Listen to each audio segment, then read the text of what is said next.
This rare full moon in Ophiuchus is activating release far beyond the surface. You may know it as the 13th zodiac sign, but it's technically the ninth sign that sits in between Scorpio and Sagittarius, and it is the hidden healer. Ophiuchus is ruled by Chiron. You know that key looking thing that's in your birth chart that seems as though it's not actually connected to any zodiac sign?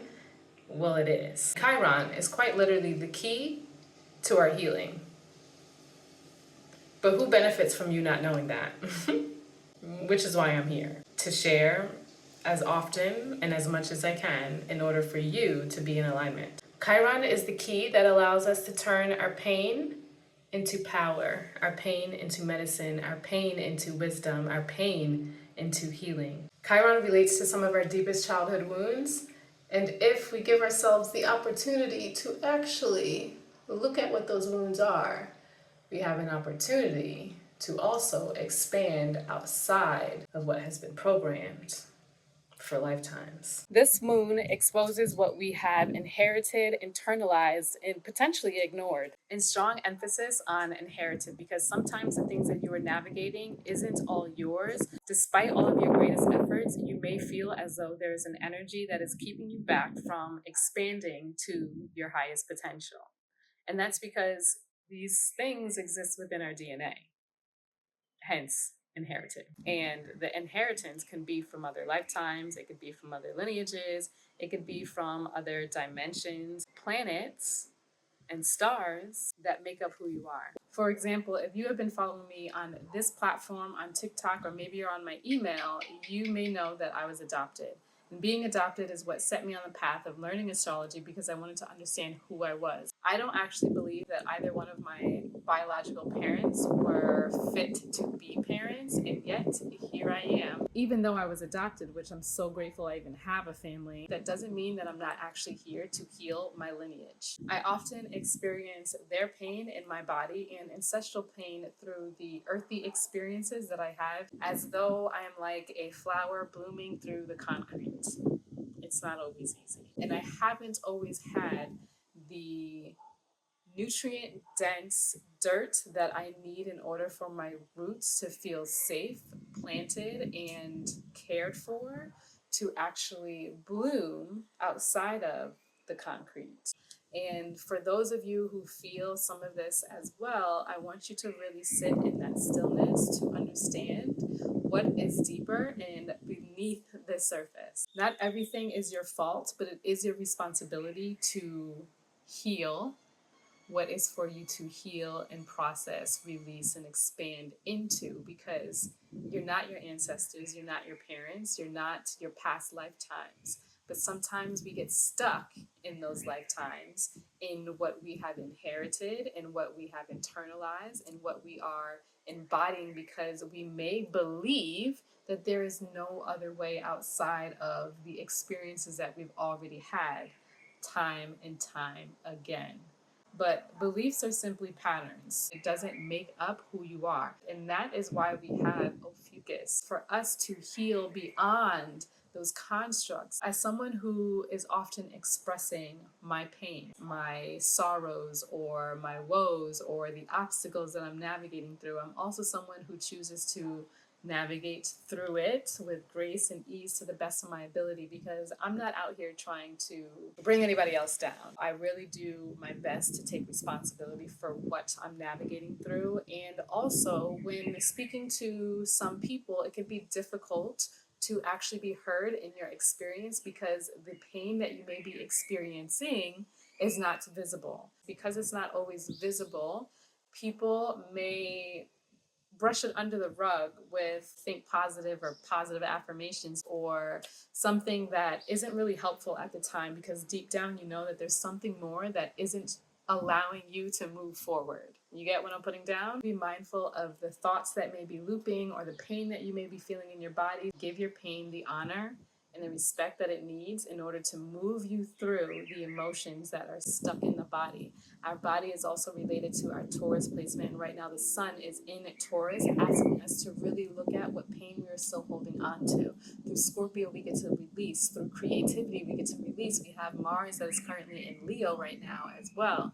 So it is asking us to take action in our creativity to potentially heal some of these wounds that are keeping us stuck. For those of you who experience reproductive diseases, specifically if you are a woman and you deal with menstrual cycle pain, PCOS, these types of things are definitely related to a Scorpio placement, specifically where you may have had your power taken away from you, maybe through sex, maybe through abuse, maybe through abandonment. This doesn't exclude men. Men also experience abuse. For those of you who may be getting stuck in the mind in belief patterns and the subconscious thoughts that have been programmed into your system, disconnecting you from your truth, this can be in relation to Sagittarius, where your expression and your truth and your expansion gets hindered because of the practice beliefs within your familiar lineage. It's also very important to have people who are in your corner who can see your blind spots. I've had the pleasure to work with a few sisters who were able to see my blind spots, bringing awareness to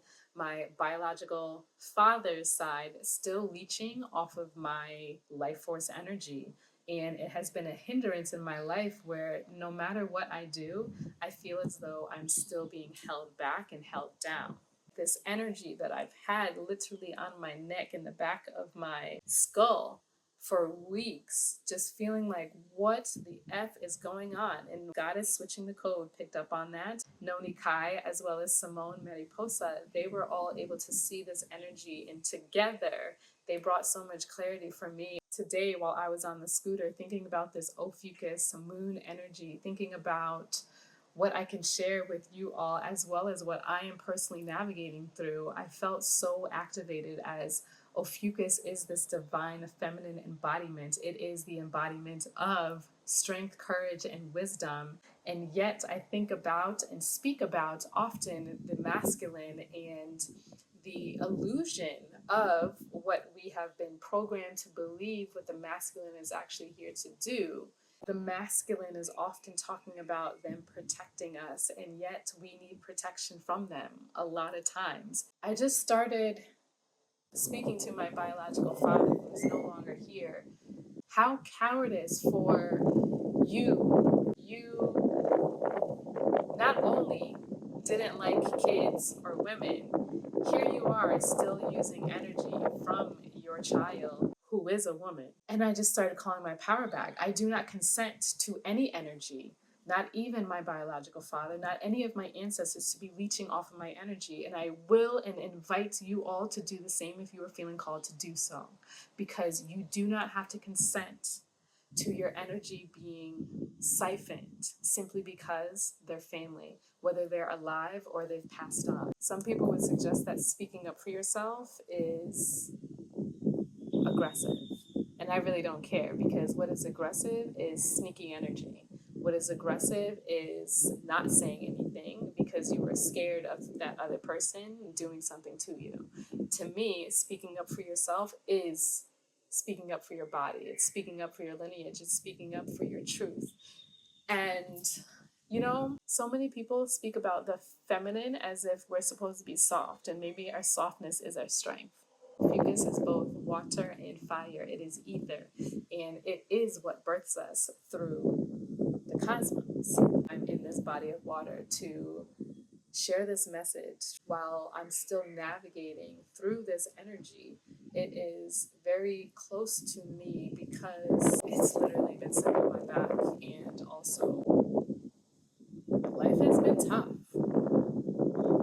Life has literally been tough, and I literally do not know how I am still moving through, but it really is the circle of people that have nurtured me where I wasn't able to nurture myself. The emotions that are coming up to the surface is for your expansion. This moon is inviting you to stop managing your feelings and start listening to them. Start getting curious what is actually showing up in your body. Make space for grief. Make space for the ways that maybe your family wasn't able to show up for you.